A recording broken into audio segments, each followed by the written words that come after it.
We who believe in freedom cannot rest. Freedom cannot rest. We who believe in freedom cannot rest until it comes. Until the killing of black men, black mothers, sons is as important as the killing of white men, white mothers, sons. We who believe in freedom cannot rest. We who believe in freedom cannot rest until it comes. Not needing to clutch for power, not needing the light just to shine on me. I need to be just one in the number as we stand against tyranny.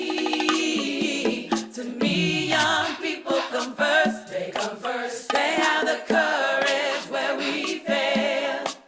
If I can just shine a light on as they carry us through the gale. We who believe in freedom cannot rest. We who believe in freedom cannot rest until it comes. I'm a woman who speaks in a voice, and I must be heard. At times I can be quite difficult. I'll bow to no man's word. We who believe in freedom cannot rest.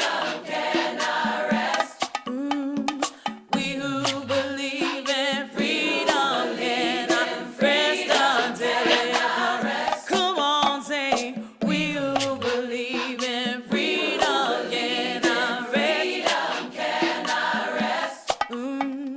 We who believe in freedom cannot rest until it comes. We who believe in freedom, we cannot rest. We cannot rest. We who believe in freedom, we cannot rest. We cannot rest. We who believe in freedom, we cannot rest. We cannot rest.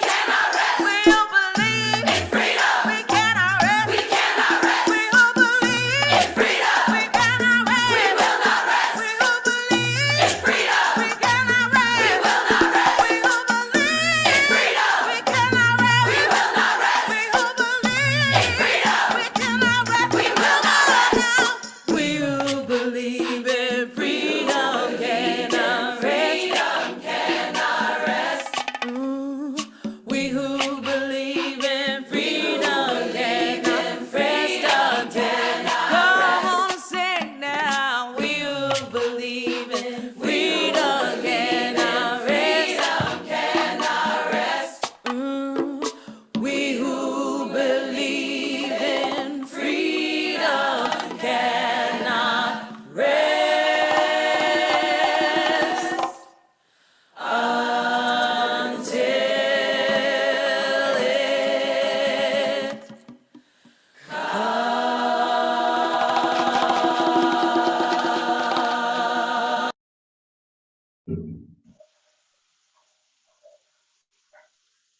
Welcome.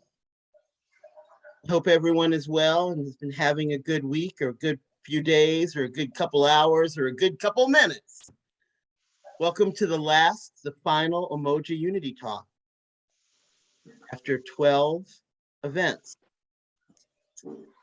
So let's introduce ourselves. I'm George Friday. I live in Gastonia, North Carolina. I am active with the Women's International League for Peace and Freedom, and I am affiliated as a consultant for the Southern Anti-Racism Network through their SPICE program. So we're going to do introductions. I'll name someone, you introduce yourself, you name where you are, any affiliations you'd like to add. We're keeping this to like short seconds, and then pass it off to someone else. So I will throw the ball to Holly Hart. Well, thank you for inviting me. I'm just here because George Friday and Teresa Elamine sent me this thing and said, go to it. So this is very interesting. I live in Iowa City. I've been involved with the Green Party, also a little bit with Women's International League for Peace and Freedom, although not much recently. Better Ballot, Rank the Vote, and a couple other local organizations, Food and Water Watch, and I run a low power FM radio station in Iowa City. Now, do I throw it to the next person? Sure, please. Okay, let's say Margot Schulter.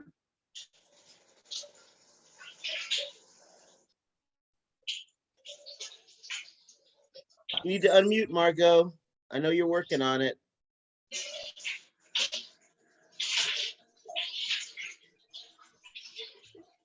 Almost there. There, we got there.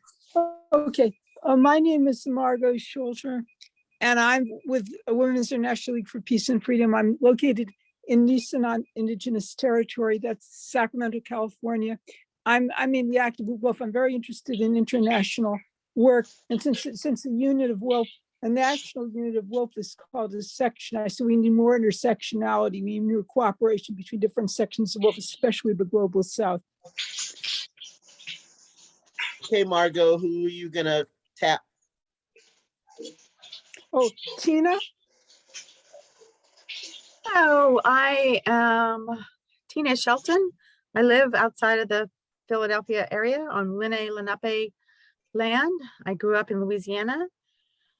I am also a member of WILF. I'm also a member of Common Sense Gun Law groups, which seems appropriate at this time. Our work is very much needed. I also work in the field of psychiatric rehabilitation, and so very much an advocate of just for people with different abilities, including invisible disabilities. And I will toss it to Samantha. Hi, I'm Samantha Turner. I'm here in the Triad branch. I could say hello. Hello, quick one. I'm in Charlotte, North Carolina, and I've been a member of WILP and active on a few committees, the Racial Justice Committee, the Immigration Justice, and the AMIDP. I'm also co-chair with George Friday on the Poor People's Campaign, North Carolina, Southern Piedmont Circle branch, and we're doing a lot of work with racial equity in this county and the surrounding counties. And I will hand it off to Phil.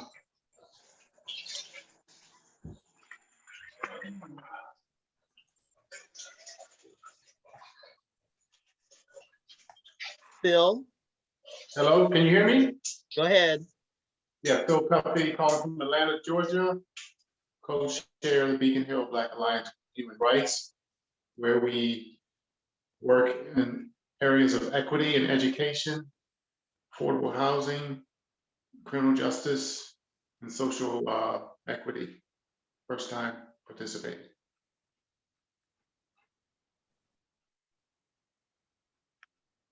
Can you see your screen, Phil, to hand it to someone to introduce themselves? If not, I can call on someone. Let's see. How about Jasmine? Hi, my name is Jasmine, she, they, and I'm affiliated with BAP, and I heard about this meeting from BAP in an email. It was my first time here. I decided to check it out, and I'll pass it to Teresa. Thank you, Jasmine. I'll go last. So let's pass it to Dee Murphy for now, and I'll go last. Thank you. Hi, everyone. I'm Dee Murphy. I live in central Minnesota, and I love these Umoja Unity talks. I'm really excited. It's too bad they're ending, but really excited to find out what there is to share with us today, and thank you for hosting them. I will pass it to Janice Hawkins now.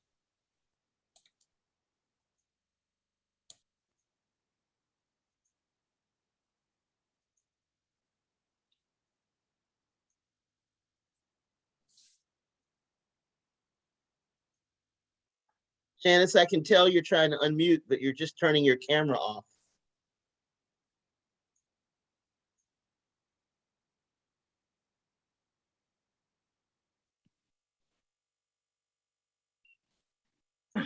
Anyway, There you sorry go. about that. I've probably eaten up all of my time. I'm Janice Hawkins, and I'm with the Des Moines branch, Des Moines, Iowa branch of WILPF, interested about Holly being, she's just about a couple of hundred miles, well, less than that, east of me. And that's all I'll say for now. And I'm happy to be here. And I think it might go back to Teresa. Yes, everyone's gone now. Oh, Joan, Joan hasn't gone. Joan hasn't gone. Oh, I'm And- sorry. And maybe not Catherine either.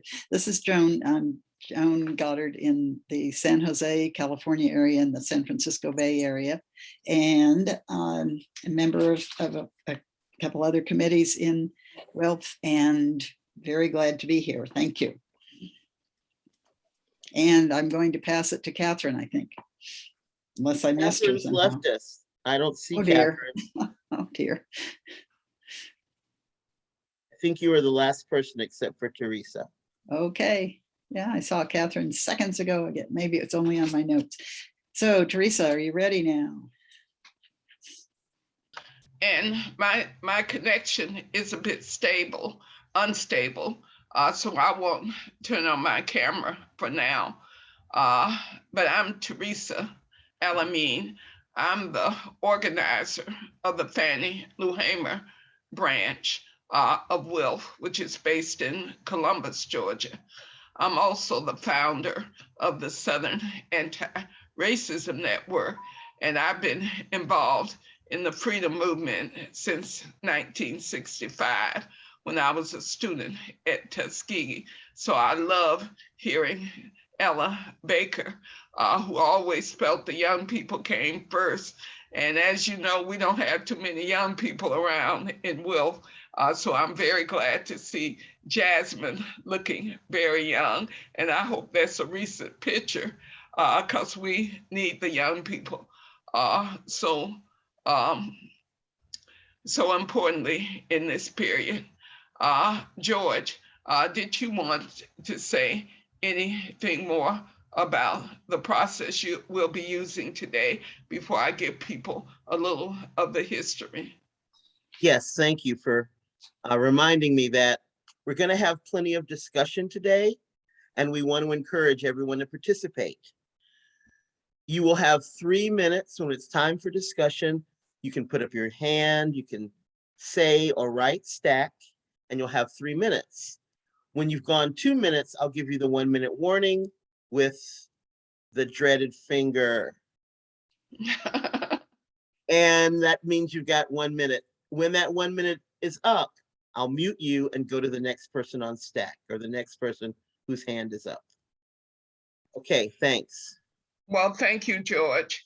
The history of the Umoja Unity Talks, Jasmine and Phil, is that we started on Kwanzaa, which is why we call it Umoja. We started on Kwanzaa, December 26 of 2020, and we said we would go until Kwanzaa of 2021. However, we decided that this would be the very last. So instead of doing 13, we're only doing 12. And we had two issues, freeing all political prisoners and prisoners of war in collaboration with the New Jericho movement and all the other movements of the individual campaigns to free all political prisoners. It's great to hear that Russell Maroon Schultz recently got out. We still got to get Mumia Abu Jamal out. And I'm feeling like any day now we will get Sundiata Acoli out. And of course, we want to get Leonard Peltier out. There are many political prisoners. There's only one known political prisoner who's still behind the walls in New York, who is a woman. And I can't remember her name. Maybe George will help me with that later. But the MOVE women with the last names Africa, like Pam Africa, Ramona Africa, Janine Africa, Janet Africa, Dorothy Africa, they were all political prisoners, and they are all out now. A couple of them are deceased, but a few of them are still around, and many of them participated in the Umoja Unity Talks because we provided honoraria of $200 per speaker. So all of the former political prisoners who spoke in the Umoja Unity Talks and some other freedom fighters who spoke before we started using former political prisoners to speak, they also received $200 honoraria each. And so we've spent hundreds of dollars. I think we could fairly say probably well over 1,000 in terms of people we paid during these talks. And so we're kind of tapped out. So that's part of this being the final. We only had one more left, and that would have been a concert. And so that would have been hundreds of dollars. We spent, I think, $1,200 on the first concert. And the board and the treasurer are telling me we can't do that because the Southern Anti-Racism Network is the sponsor of the Umoja Unity Talks. And I'm the chair of the board, but I do have to answer to the board. And in an emergency meeting on the 23rd, we pretty much agreed that this would be the final. And it's good that it's being recorded. All of the previous sessions have been recorded. So George can drop in the chat the link to the Southern Anti-Racism Network so that it's live, so that Jasmine, Phil, and anyone else can go back and listen to the recordings. I was listening to the October recording earlier today, and that was an important recording because we began Burn Patriarchy down to the ground in August. So our last Umoja with the political prisoners was July. And George, you have to put the HTTP //www.projectson in order for people to be able to access the link. That's been my experience with the link being live. If I'm wrong, you can let me know later. But what we're going to do this evening is we're going to talk about a process that was talked about in October. And it's probably would be important to BAP members. The Spirit of Mandela Tribunal took place in late October. And George is giving me my 5 minutes because I told her I didn't want to talk longer than 10 minutes for this presentation. So I do expect to be finished before 5 minutes later.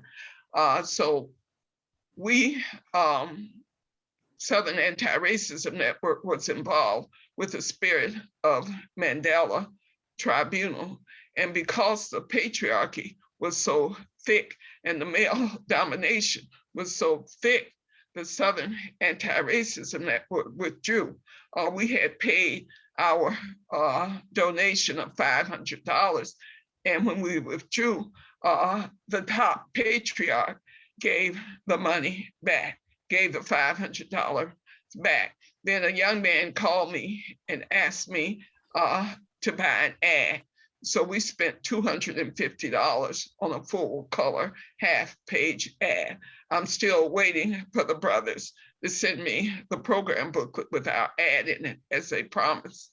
So I did send them an email earlier and invited them to this meeting and let them know that we would be talking about the Spirit of Mandela. If there are any persons here who actually attended either online or in person, the Spirit of Mandela Tribunal. Okay, so we'll hear from people who attended it because it was a very important event. But I don't think it was more than just an event. We will see as time goes on. And the second topic is about the Women's International League for Peace and Freedom International Congress progress, because we as women of WILF in particular are poised to change the world. So I'm in the Advancing Human Rights Committee, and I do convene the UN Decade, UN International Decade for People of African Descent, which political prisoners is a big call of that in the US. And then, of course, it's for reparations. So I'll stop now, George, and we can start calling on people. And I would say call on Joan Goddard first, because she attended the Spirit of Mandela Tribunal. 3 minutes, Joan. I'm sorry, I'm not quite sure what topic other than the tribunal, which was very good. There were many speakers and it was over several days. And I believe that the recording is still available. So that's good news. I believe it's still available. My email address is really easy if you want to write to me, but you can also check the Spirit of Mandela website. I believe that's what it's called, but there may be, if you use those words, Spirit Mandela Tribunal, then you should be able to get, of course, to the website and get the link right there. My email address is really easy, Joan, Joan @rujo.org, just in case you want to write to me. Again, I attended the sessions and also listened to, there were a couple that I didn't get to attend, and I listened to those recordings later. So they were very good. They were quite a few individuals who spoke about their experiences, and that was quite powerful. Yeah. So I'm not sure what else we're supposed to talk about right here at the beginning. That's plenty, just to check in about your experience. Oh, I'm sorry. Watching.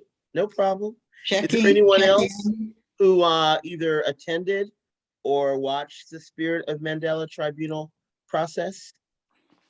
Thank you. Wants to share? Well, I do want to thank Dee Murphy for putting the proper link in for the Spirit of Mandela so that people can get to the information about the tribunal. You don't have to bother Joan with that. Thanks to Dee putting the folks in who are directly contacted with the Spirit, connected with the Spirit of Mandela. Well, I will say on the subject of the patriarchy experience, I was asked to participate in the planning process. And so I participated in several meetings leading up to the Spirit of Mandela Tribunal, which took place in late October. During the planning process, there were complaints about it being called the Spirit of Nelson Mandela. The UN has something that they call the Mandela Rules. The Mandela Rules say that solitary confinement is a violation of human rights. And it was because of the Mandela Rules that the Spirit of Mandela Tribunal was named for that reason. But women in the process said, we're not just talking about Nelson, we're also talking about Winnie Mandela and all of the work she did while Mandela was behind the walls, only for him to come out and dump her. And so people, the women in the spirit of Mandela process remembered that Nelson Mandela got out of prison after all of the fighting and everything, because it was a violent struggle in South Africa. So it was not a pacifist struggle in South Africa. And Nelson Mandela was a part of the armed struggle. And that's part of the reason he was behind the walls for 27 years. But when he came out, he found a new wife and he became president of South Africa. And through that process of truth and reconciliation, it was discovered that the white minority would never really let go. So many folks who knew what Nelson Mandela did in collaboration with the IMF and the World Bank really were not happy with the fact that the poor people who are Black are still poor. Significantly, the workers who are being exploited are still being exploited. So we had to continue the process of understanding that we're not just talking about freedom for the political prisoners and prisoners of war. We're talking about our liberation overall. So it was a very exciting process, but many of the former political prisoners who I say suffer from being in cages with other men for decades came out with a very kind of patriarchal male domination approach to building the tribunal, and I objected to it. And so I know I'm talking quite a bit. So thank you, George. But that's what I know about the tribunal process. And though we invited quite a few of the participants in the tribunal to be here, they declined. So if there's nothing more on the tribunal, I think, George, you have to recognize anybody who's on the staff, but I think we can move to the Black Liberation Caucus, BOPA, and then the Wolf International process. But I see that Joan has her hand up, George. So if you could recognize people. Go ahead, Joan. I forgot to mention that it was very noticeable that the people who were like the MCs introducing people and everything, I believe were all women. So that was perhaps something that came as a result of the objections to all men. Thank you. Well, that's good to hear. I watched a little bit of it, and I did see that some of the jurists were also women, but the part that I saw was the domination of Matt Meyer, George, and I think you know Matt Meyer, with the he was with the Fellowship of Reconciliation, a co-chair for many years. And I noticed he was quite dominant. He was very dominant in the process leading up to the tribunal. So we have Brother Henry who's joined us. So George, you want to let Brother Henry introduce himself before we move on to the will process? Sure. Welcome, and please let us know your name, where you are, and any affiliations you'd like to share.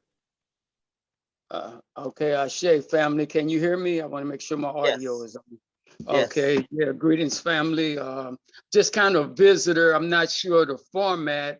And I received, I found out about you somewhere through my email. And because I studied a little bit of the Kemetic teachings, your name, Umoja, kind of caught me. So I'm just interested to see where you're going. And I like that, that burn that patriarchy down to the ground. I like that concept. So I just want to get a feel of where you're at with that. Welcome. Well, Brother Henry, What organizations are you affiliated with, and what city? Where are you? I'm in St. Louis, and a couple of organizations, Zaki Baruti Universal African Peoples Organization, ULU, also the New African Paradigm Study Group here in St. Louis. So that's just my affiliation or association. Well, that's good to know. When you say ULU, you mean us lifting us? Yes, ma'am. I'm sorry. Yes, ma'am. Us lifting us. Okay. Yeah, I'm also a member. Brother Hakima recruited me to that. He was actually one of the speakers in this process, and he does send out the message to people, and we thank him for that, so that we have 12 people in our last, this is the very last final, Brother Henry. So what you're about to hear is how many of us who are women, who are members of the Women's International League for Peace and Freedom, we're going to start talking about the international process of which we are a part, that's going to change the world. So this is a very good time for you to be in it. So we are a multinational organization that has 50 sections around the world, and at least 18 of them are in Africa. And so we're part of the US section, those of us who are members of WILF who are on this call. And we're hoping Holly Hart will join so she can build that branch in Iowa City with Mary Beth Gardam, who is also in Iowa City. We need a branch in Iowa City. And by the way, Jasmine, where are you from? What city? South Carolina, Columbia. Oh, South Carolina, Columbia. Oh, please drop your info in the chat. I've been looking for a SARN board member in Columbia for years. So please drop your info in the chat so we can talk with you. You'll be our youngest board member if you agree. But make sure you check out the SARN website. But drop your info in the chat, Jasmine. So George, let's see, Holly unmuted herself for a moment. So Holly, do you have something to say about me pressuring you to start a branch in Iowa City? No, but I think the other women from Des Moines will know more than I do. I took their course in Iowa City, and I know people who may be affiliated with them already. I think I know of individuals who are, who are involved. I know Mary Beth Gardam, so we probably know some of the same people. And if there's interest in starting up a group, I think it would be easy enough to at least put out feelers and see if there's an interest in there. Yeah, because it only takes 10 members to form a branch. Okay. And I'm sure you and Mary Beth could do that in a heartbeat. She's in Florida for a few weeks, but when she comes back, she may not come back until the spring. I think she's one of those snowbirds who goes down to Florida where she has a place, and then when the winter is over, she comes back up. So if you could start, the first thing you need to do is pay your dues if your dues have lapsed.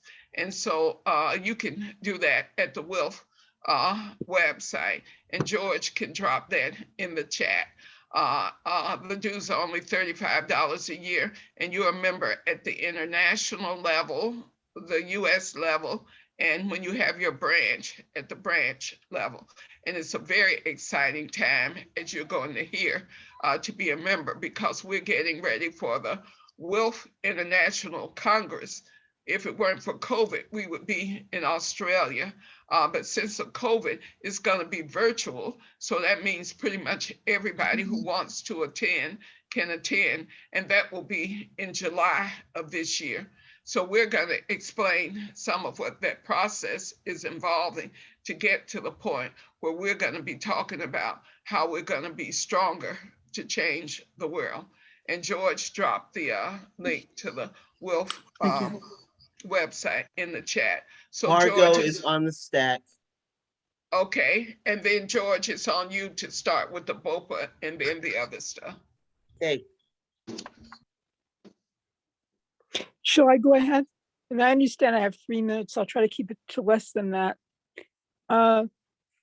Briefly, I just wanted to speak in tribute to Umoja Unity Talks. I've learned an immense amount from them. I got involved in July. I've learned an immense amount from Teresa and from Umoja Unity Talks, including the Nguzo Saba, the 7 values of Kwanzaa, which I know goes to the heart of the origins of Umoja Unity Talks. And I think it's critical. I think Teresa got me very interested in Islamic feminism. And I think that Nana is Asma'u, is Anana Asma'u, is a good model because she was writing in the late 18th and early 19th centuries in what is now Nigeria.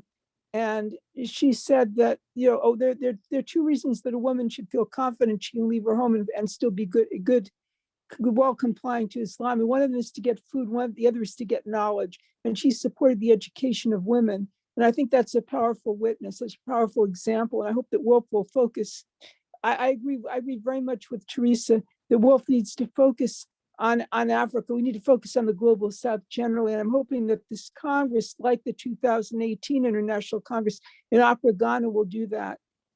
And I think it's critical that we think. And there's an old saying: "Think globally, act locally." I would update that: "Think globally, act intersectionally." Now, a section, Wolf means a national group of Wolf. So we have a USA section, and it turns out the largest section in Wolf, I believe, is in Nigeria. I think there's something like 9,000 women. And so Wolf is becoming a way to burn down patriarchy. I hope we'll burn down white supremacy in the process too.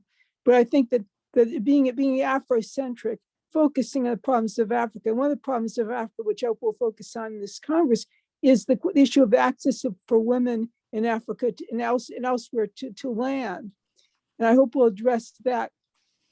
And getting AFRICOM, that is the US military command in Africa, out of Africa, because it's having devastating environmental other consequences that are harming the status of women further in Africa.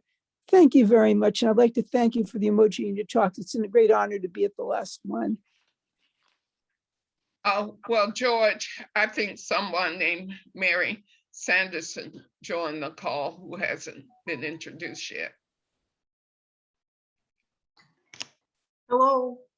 Sorry I'm late. Very sorry I'm late. I got my time frames mixed up. Mary Sanderson from Wisconsin. Where in Wisconsin, Mary, and are you a member of WILF? And if you are, what issue committees? I'm from Southern Wisconsin. I'm a member of WILF and I'm on the Women, Money and Democracy Committee. Oh, I thought you looked familiar. So glad you could be here, Mary. So am I, even though I'm gonna have to catch up and listen to the rest later. Well, you're at the perfect starting point because we're getting ready to talk about WILF and the International Congress process. And I know that you can add to that. George, explain what you're putting up and read through it, if you don't mind. Yes. This is the basis of political agreement for the Black Liberation Caucus inside of WILF US. We were founded in May of this year, and you can see our groovy, I'm gonna make it bigger and then smaller again, our groovy logo there with the WILF dove and the Black Liberation Caucus. It's love and peace.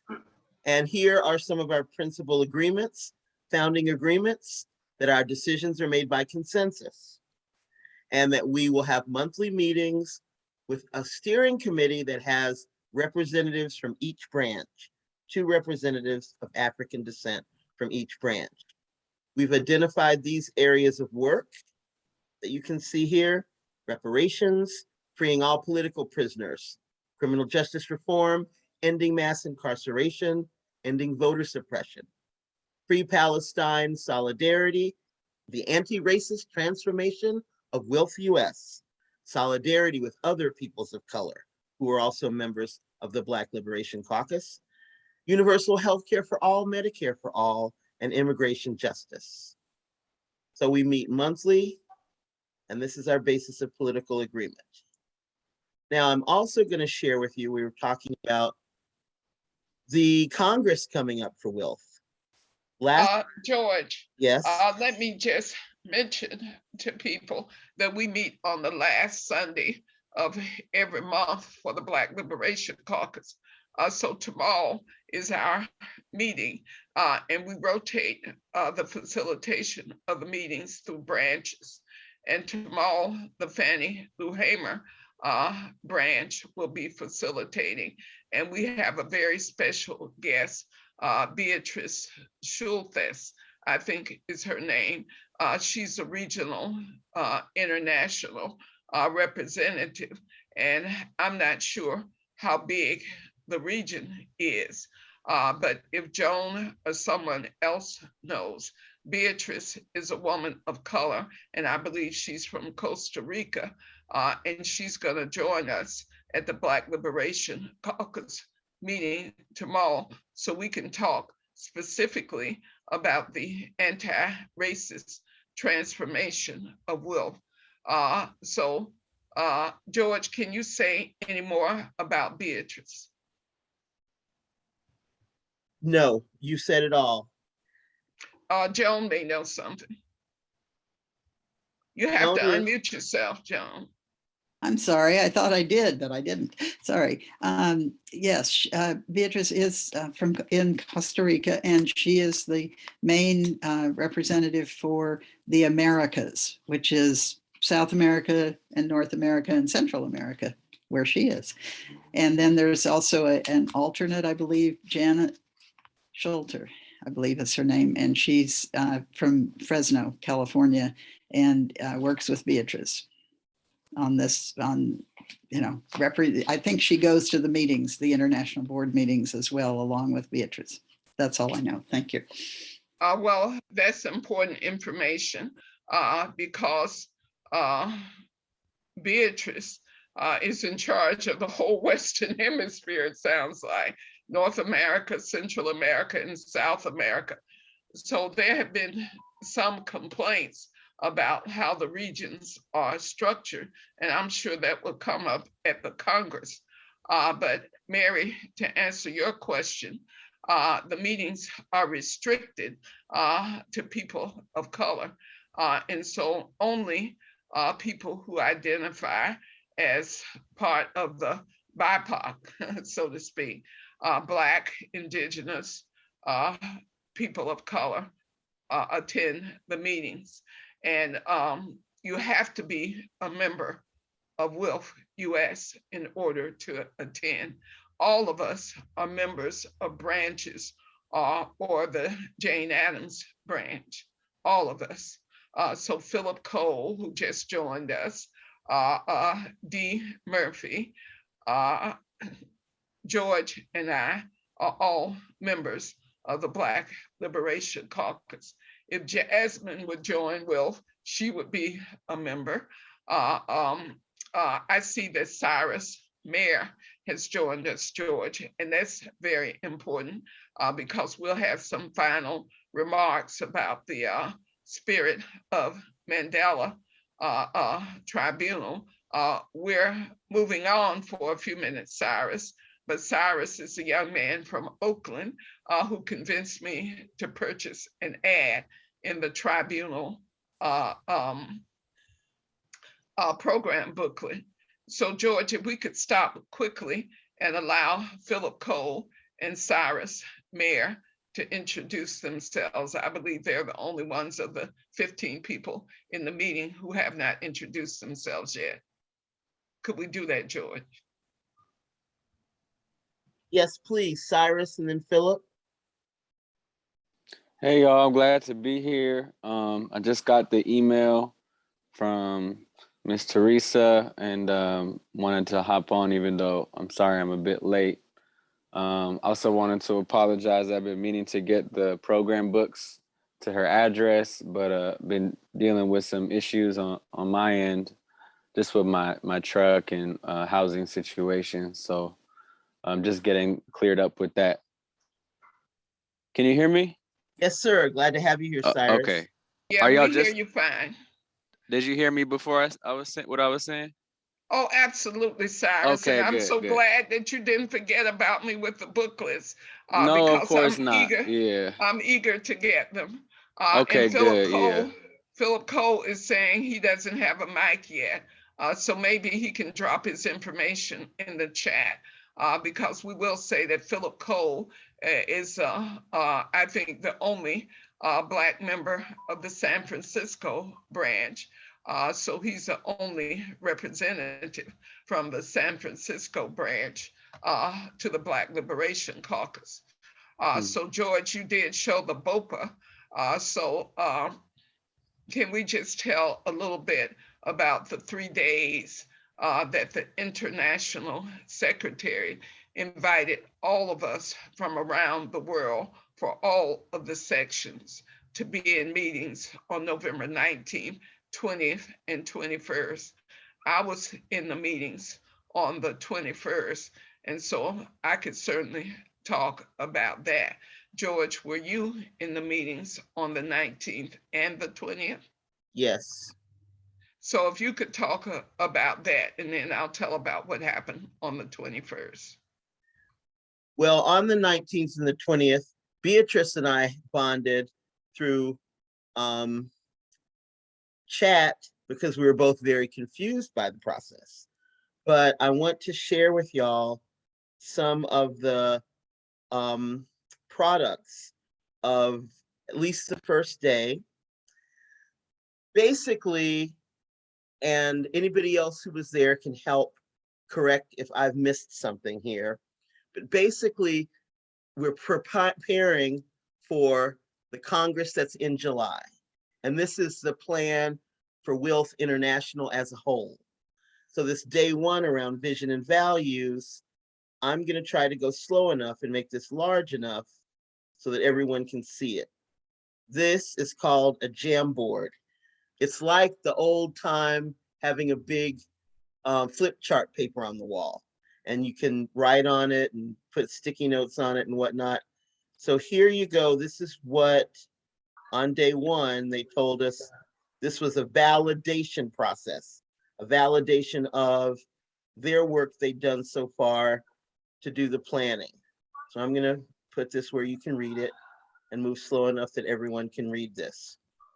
Is there someone who needs me to read this out loud? Anyone who can't see to read it on your own? George, it would be helpful to save time if you simply read it out loud because it's an international Congress. So there were many languages that we had French, we had Spanish, we had all kinds of languages. But those of us who clicked on English got to see what George is about to read. So what this validation process is all about. Point of this validation process is for WILFers to have a chance to review the draft content and input in terms of any changes that are needed, as the draft is based on a lot of consultation already. You might want to mute yourself so that others can hear me and I'm not yelling at you. Point of this step is not to try and rework the draft, but rather to find any gaps and any flaws in thinking and to focus it further by identifying common priorities to improve our joint strategy. And that's what most of basically they framed the conversation and then sent us into breakout groups to answer a set of questions. And we answered those questions on these Jamboards. So here was the first one. They wanted us to make comments about the vision. So I'm going to try to make this big enough that you can see them because there are too many for me to read all of them. But there's a range of opinions. There's something, don't forget imperialism, kick out companies, working together to strengthen the UN and other international organizations. Doesn't address destruction of the environment enough in the systems of oppression. Advancing movement for feminist peace, focus on feminist aspect of peace movement. We need to say something on freedom. How does this vision compare to the previous one. Would be good to compare for an easier discussion. It's very important that it focuses on root causes. Important to include disability, words such as ableism and accessibility. Equity is what we are striving for rather than equality. Within the definitions of systems of oppression, colonialist mindset, and patriarchal oppression resonate to our work. Not as broad as we would do. Feminist peace is not defined working on disarmament. Normally, what we think about feminist peace, but to define it better, not sure the second statement does that. So you see down here, humanists and women equal question mark. I'm not interpreting these, I'm just sharing them. These are lots of people putting their answers from the breakout room onto these Jamboards. So I'm going to pause a bit, make it bigger so y'all can read some on your own, and then I'll go to another page on the Jamboard.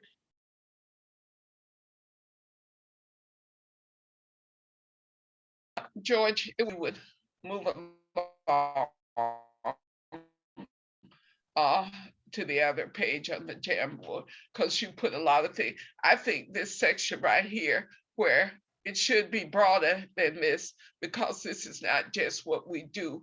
Where is economic, gender, sustainable development? Keep it big, George, so I can finish reading that piece there that I was reading that names Margaret Thatcher. And move it up. So environmental equity as it stands now, not nearly as broad as what WILF is. We haven't defined what feminist peace is, and this doesn't do it.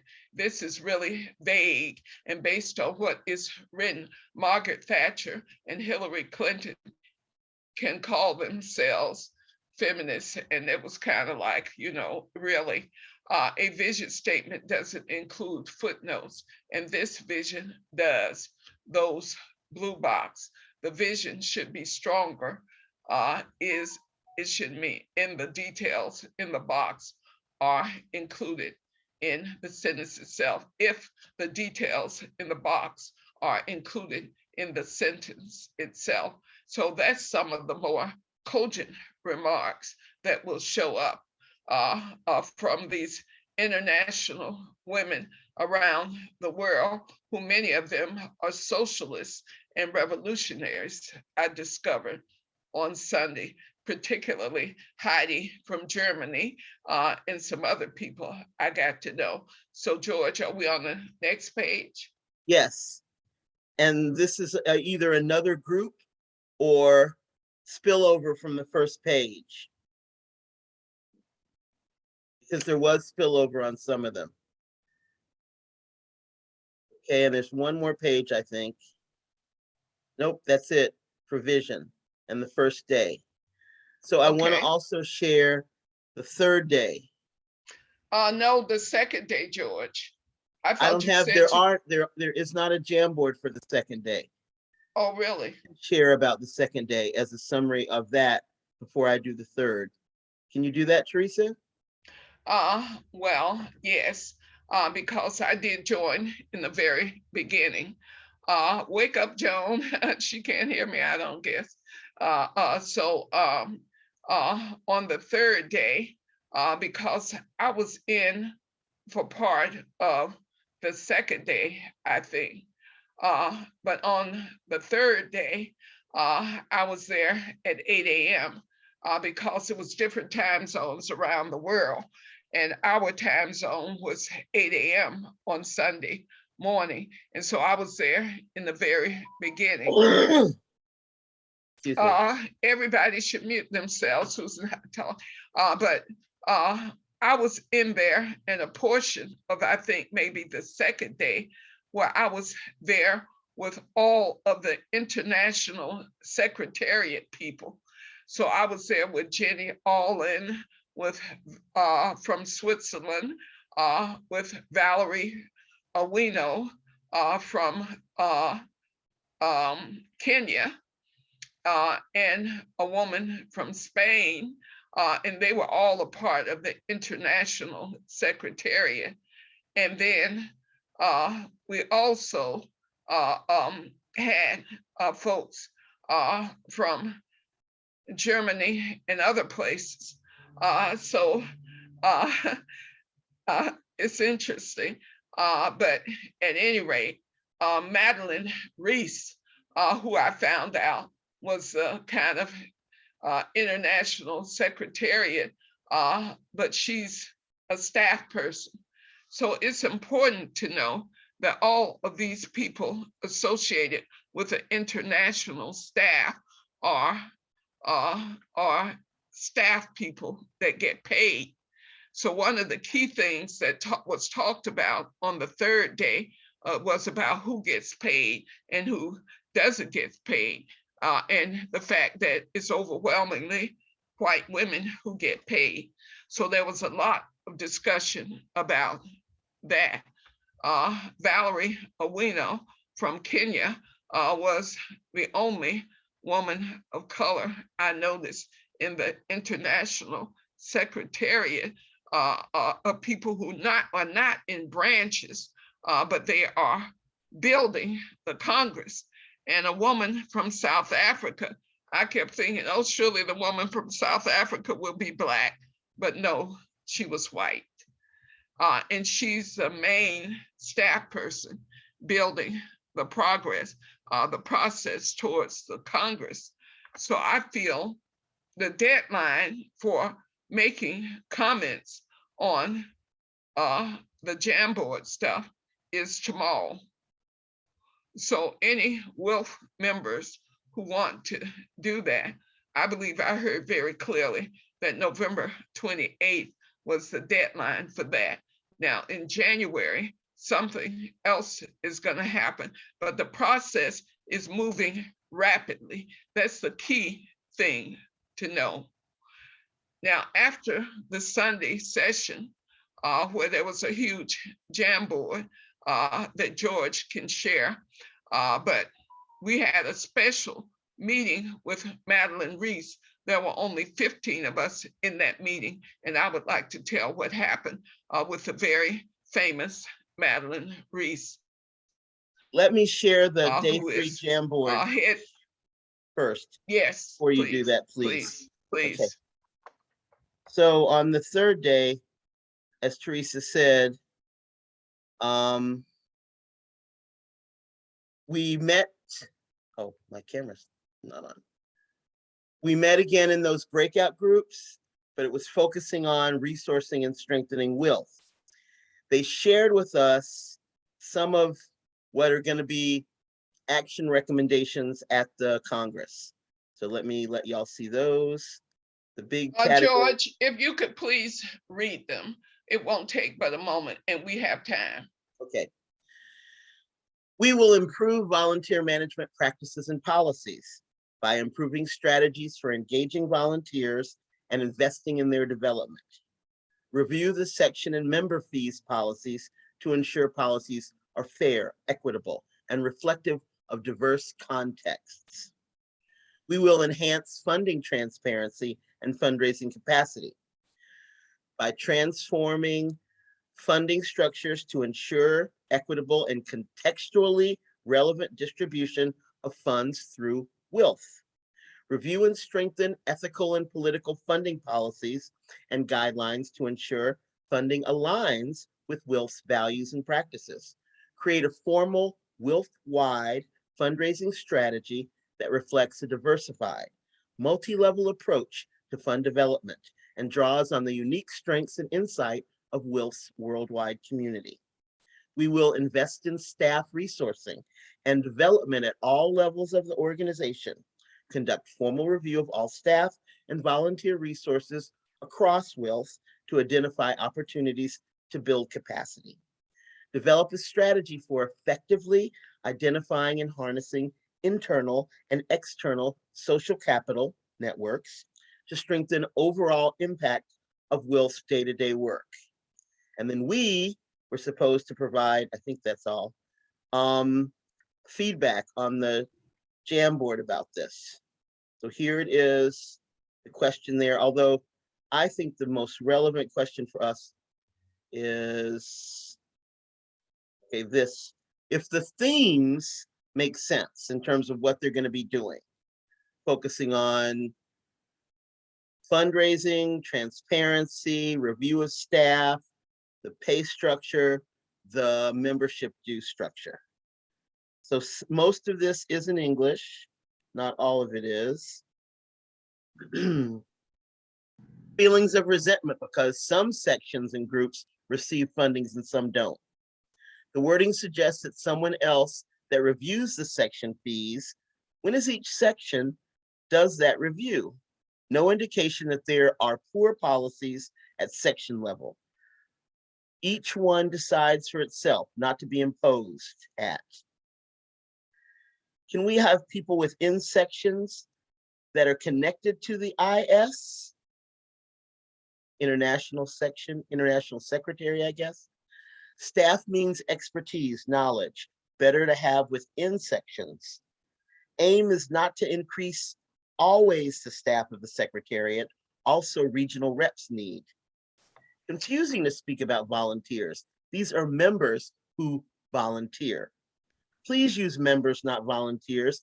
Understand, volunteers as interns working in the Geneva office.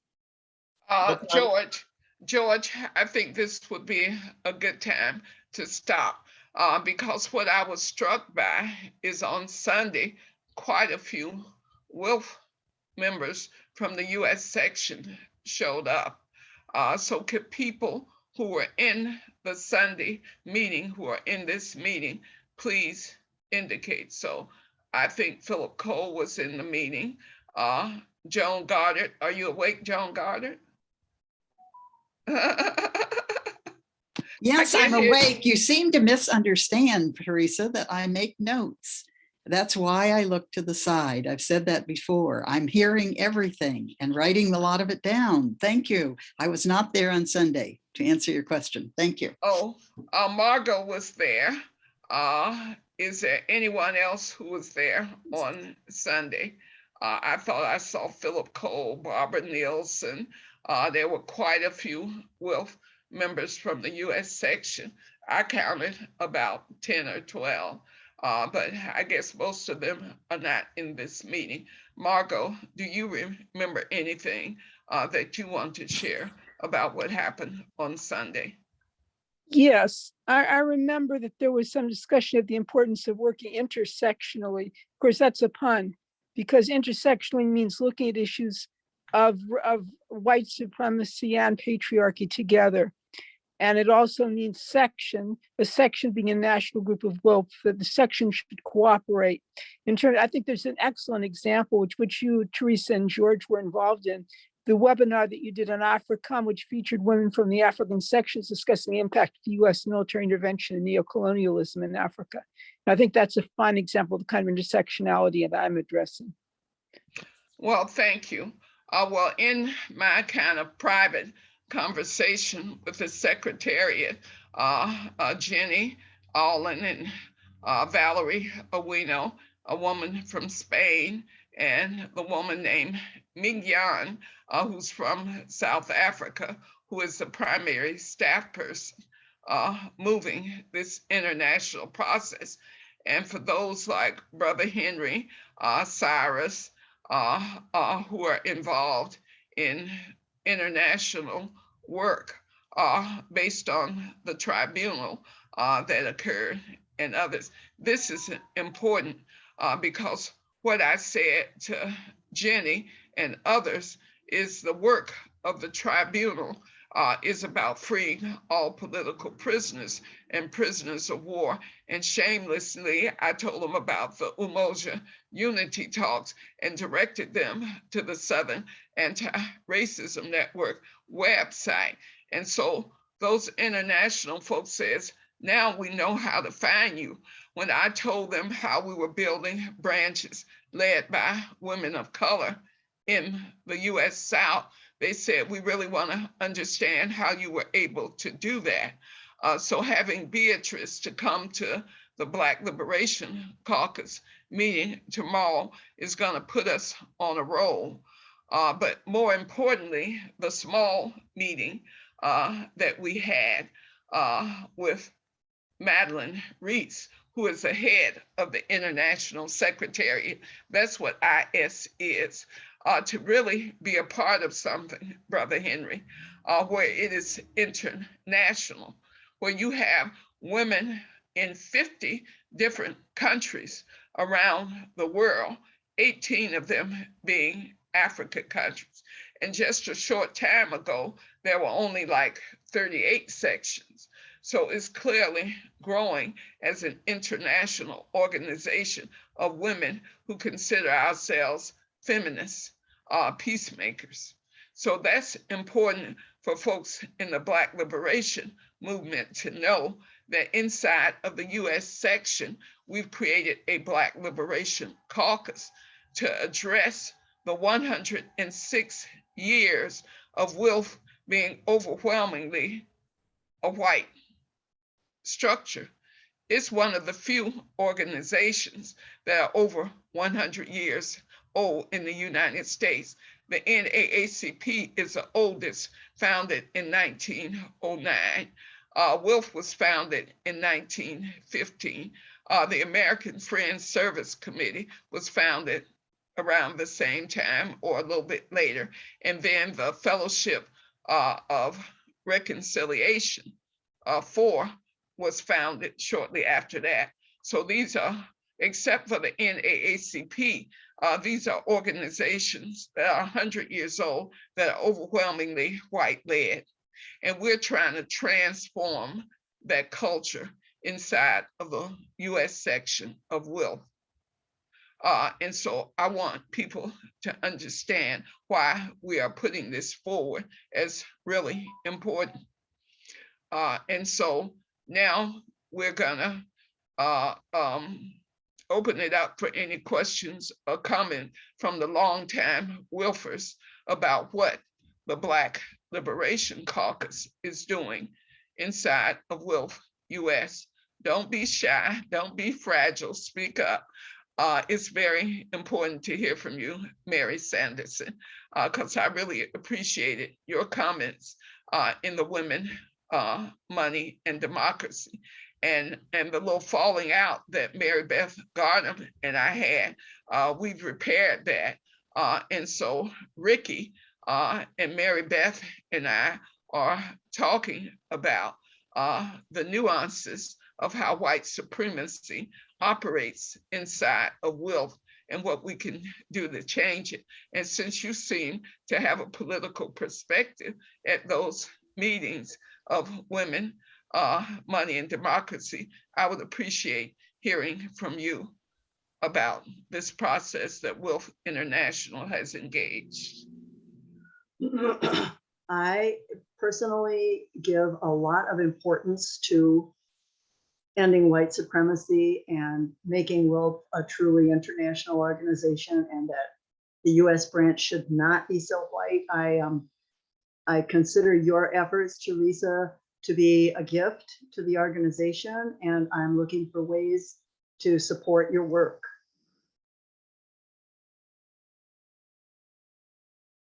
You know, the work I do desperately needs the Women, Money, and Democracy Issue Committee, because I work with very low income, no income women in Columbus, Georgia, who mostly live in public housing.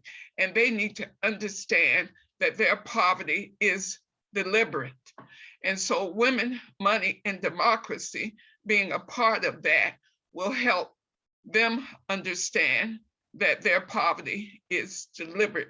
It is a force of the evil of capitalism, imperialism, patriarchy, and white supremacy. And we want to burn all that down to the ground. We really do. So thank you, Mary Sanderson. I'm looking forward to working with you. I'll say something more. I Okay. appreciate very much that perspective that you bring, and we already talked about it at our Women, Money, Democracy meeting, that we need to express what we are learning in ways that engage more people and people who are not highly educated like most white Wilf women. when you go to the why the women have that poverty, I really appreciate that they need to understand that it's purposeful and it's not their fault. But I just want to stick one thing in between, jumping from the women that you work with up to capitalism and patriarchy. There is one very specific node of power in between there that my strong role in that committee is to promote this understanding, which is that the way the money is created in our whole system and throughout, since just before the beginning of colonialization and African slavery, the way it's created is by banks lending. If banks quit lending or everybody paid their debts, there would be no money. So it all carries this constant burden of interest, which is an extractive process from the many, many people, including the women that you work with, and from middle-class people, and from even from many corporations, extractive to the tiny minority elite that increasingly runs things.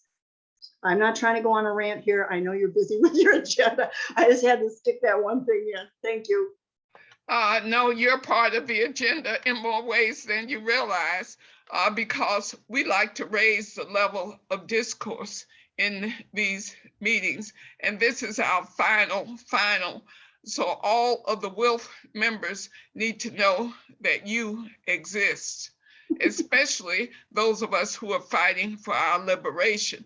And the more you talk, the more I am happy, because we need that level of discourse inside of WILF, where people might not be clear that capitalism is a system of oppression. Not every WILF member is clear about that. And so that's the work that we have to do, Mary.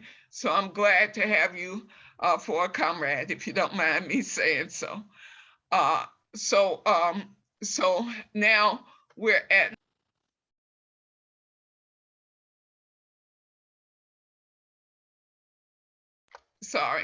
we're at a point in the meeting where we have clearly stated our plans to fully participate. And I keep my place very cool because the electric bills go crazy in the winter and it's very cold here. So you see me dressed like I might be ready to go outside. Well, that's the reason why, because I hate to be cold. And so these little hats keep me warm. So that's why I'm wearing like I'm outside, because I keep the heat turned down low, so I won't be having those $200 electric bills from me trying to heat my apartment. So I wanted to turn on my camera for a moment, but my connection is unstable. And so I'll probably turn it back off again. But I do want to hear from Cyrus, because Cyrus, Mayor, really participated in the spirit of Mandela, and I did tell him my story about my experience. So what I'm hoping that Cyrus will do is tell us where matters stand with the spirit of Mandela Tribunal, because I told Jihad that I felt it was just an event and nothing was going to happen afterwards. So now that the tribunal is over in October, what are the plans for building the international campaign to get all the political prisoners out? Can you share that with us, Cyrus, Mayor? Well, yeah, I can do the best I can. You know, I think that there's certainly more plans and visioning that I'm unaware of. However, what I am aware of is that, you know, people have been meeting since the tribunal charges came out. So the charges were, you know, successfully brought forth to charge United States with genocide. And with those charges, the current plan is a little bit, we're kind of waiting to get the final verdict the fully legal verdict out, I think is going to come in January, and then try to get that out to as much media outlets as possible. Continue to begin to build a curriculum that could be available for young people. That's something that I've been working on within Jericho, but trying to create a curriculum where high school students and college students at least have some part of their courses, whether it's American history or social justice classes, covering political prisoners. And then, I think that the long-term vision is to begin to build a People's Senate. However, I'm not really aware and too clear yet on what that would really look like. So the immediate plans are to build an outreach strategy, to continue to build the tool up and involve more people and create international solidarity through a webinar that Jaleel Mutakim wants to put together with others. That would be international organizations and liberation fronts coming together and speaking about their different issues on political prisoners and how to come together in solidarity. So those are the key components for now that come to mind. In addition to that is just in general changing our conversations and the narrative to be focused on genocide, and those charges were given, and not to continue to talk about civil rights, instead to be talking about human rights and genocide. And I think the next plan also is to bring it into a federal court moving forward. So that's what I got for now. Well, that's very important, Cyrus. And I want you to help us get out the word about the Women's International League for Peace and Freedom, Fannie Lou Hamer branch, which is a branch here in Columbus, Georgia, where I live, Human Rights Conference, which is taking place on December the 11th via Zoom. So George, if you could put the registration link in the chat, so anyone here who is not already registered for the conference can register.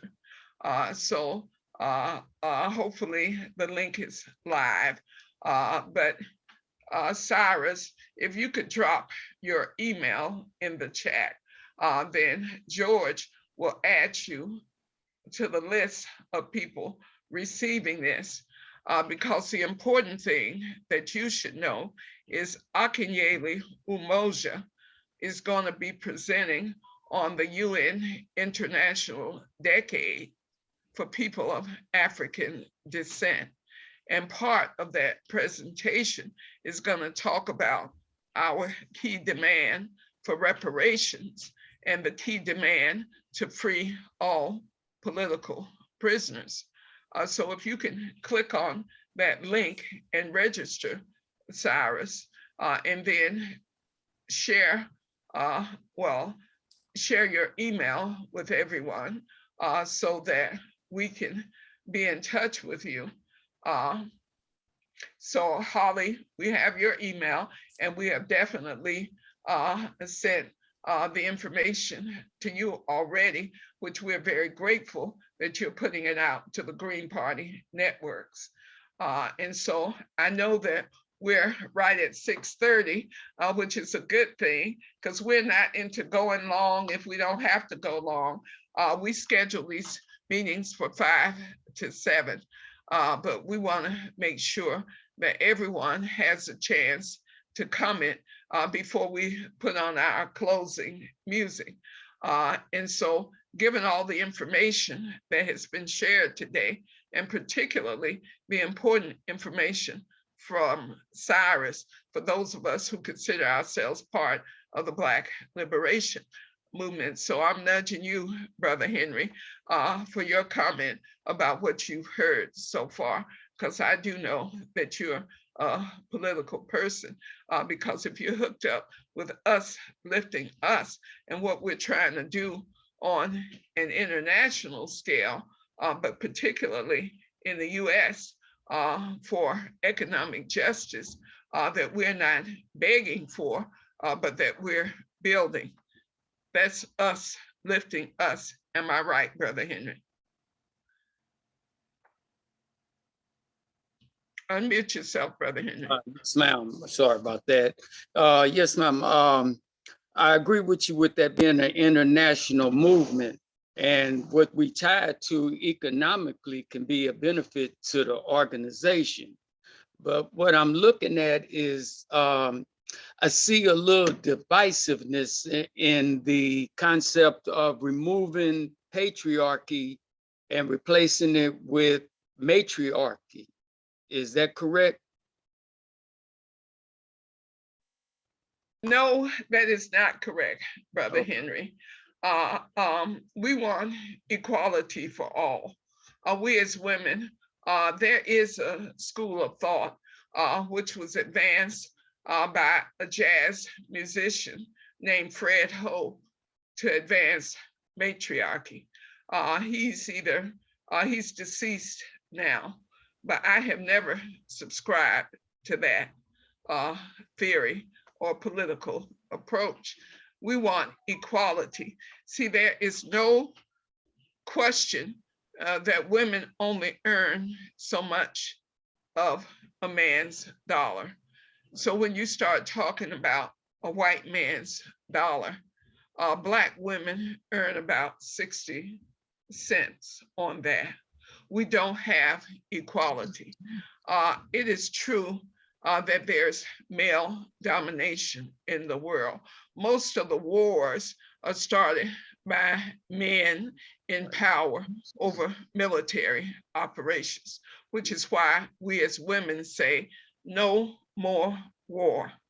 No more war led by white men around the world primarily, or even by African men who across the continent of Africa are using rape as a weapon of war. In the Democratic Republic of Congo, in all of the countries where there's conflict, Black African men are using rape as a weapon of war. So those of us women who come together, we want to end that male domination and patriarchy.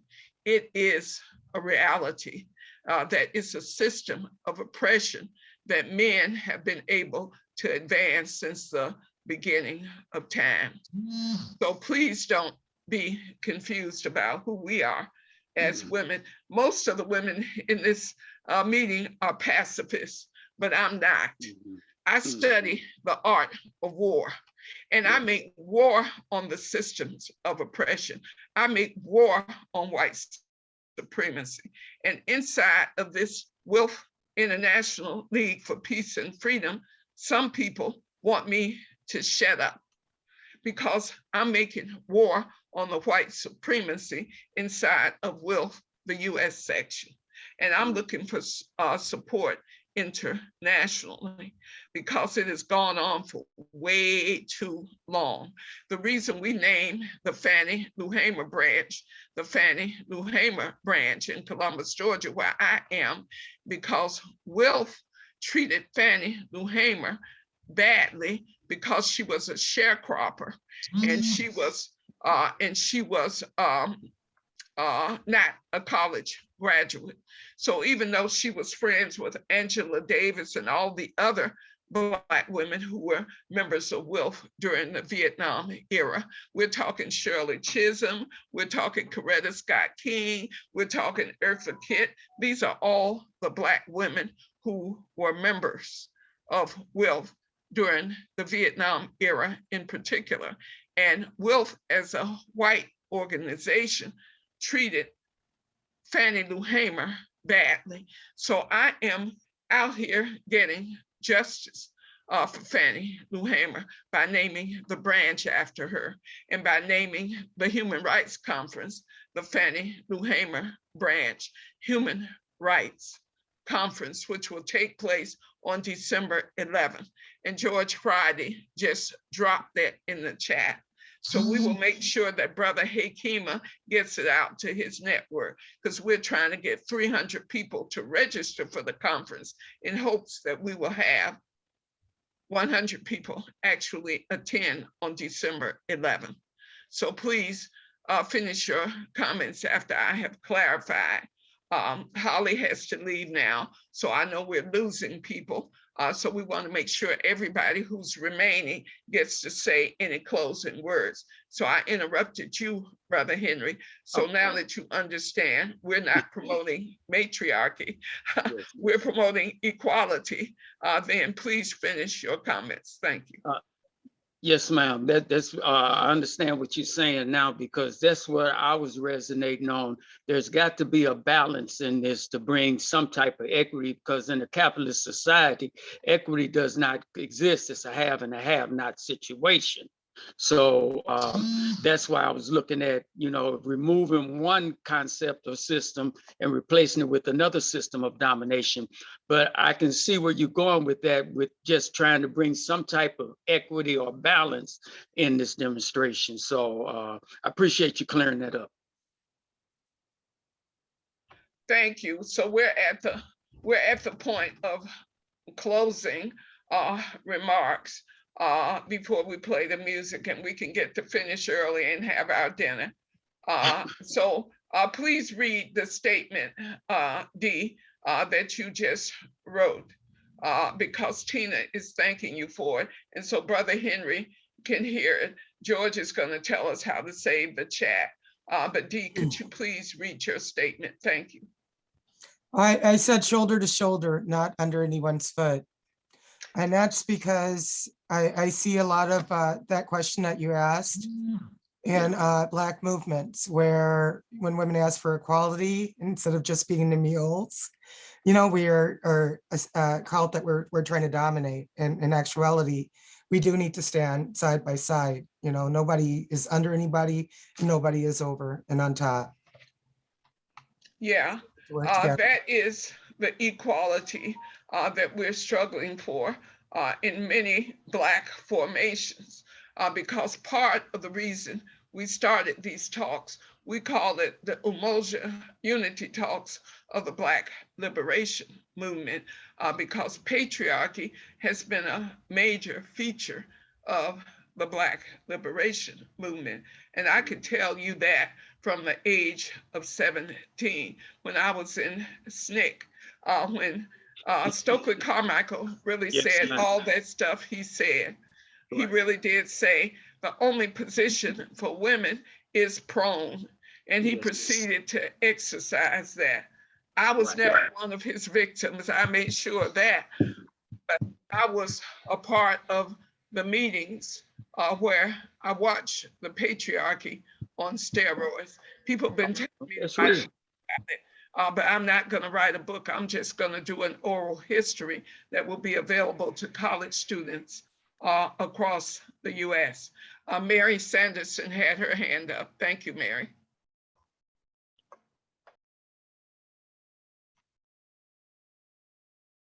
Unmute yourself, Mary. Can't hear you. That was applause, not hand up. Applause for shoulder to shoulder. Yes, shoulder to shoulder, not under anyone's foot. We don't want anybody's knee or their foot on our necks. No one's knee or foot on our necks. No one. So George Friday, can you explain to people?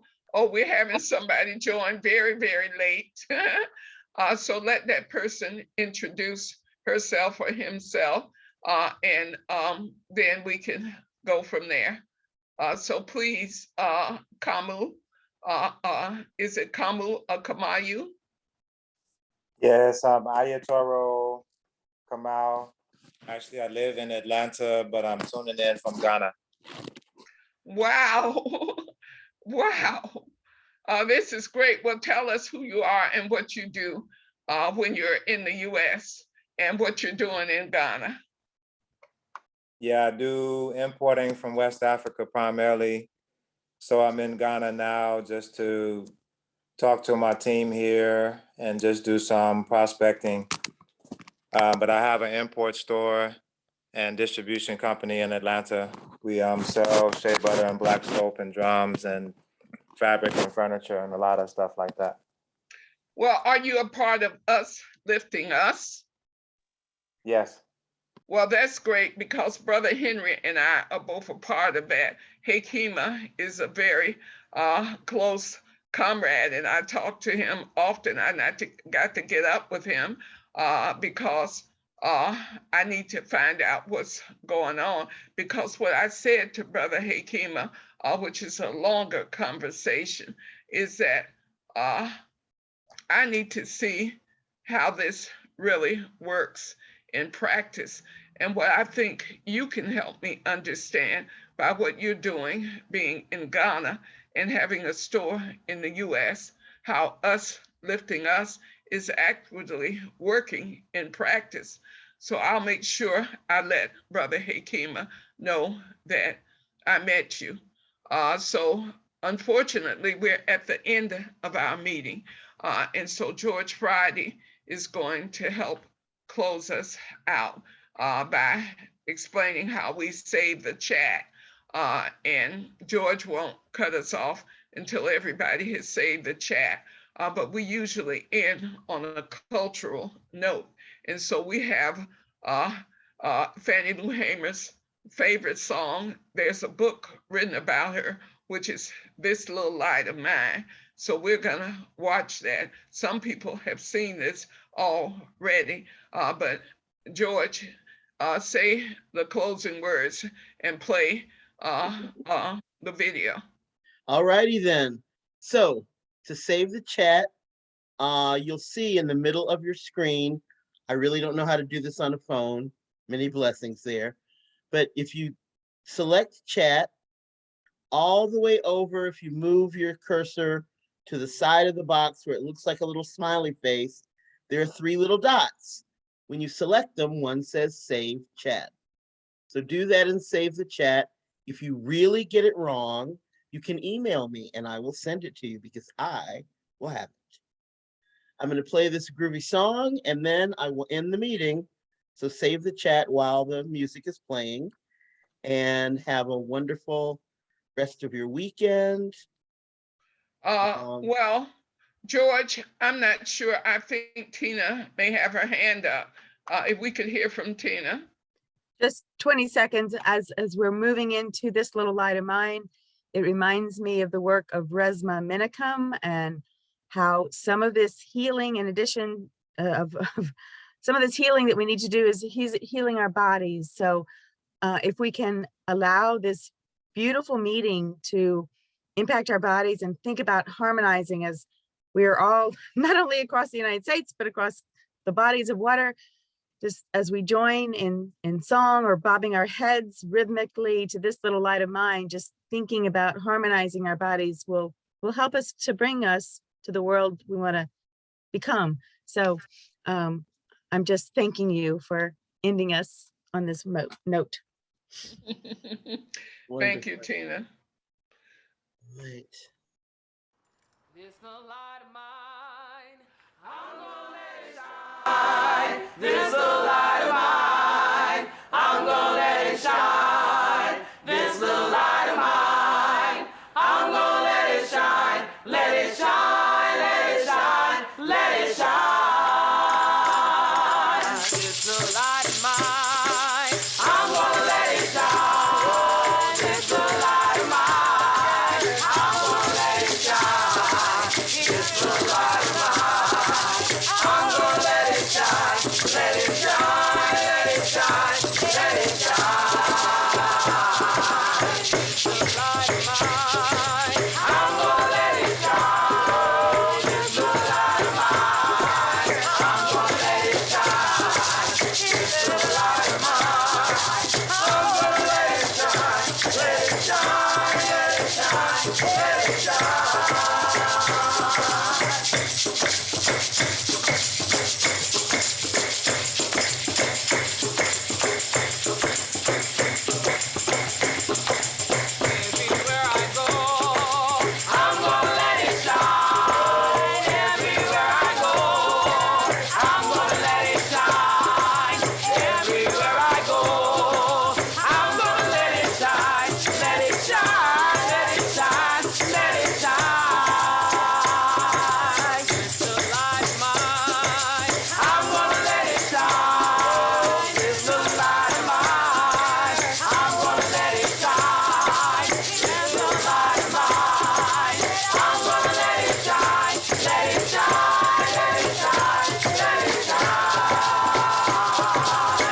The Hansons are going wherever the open road takes them, and no matter where they end up,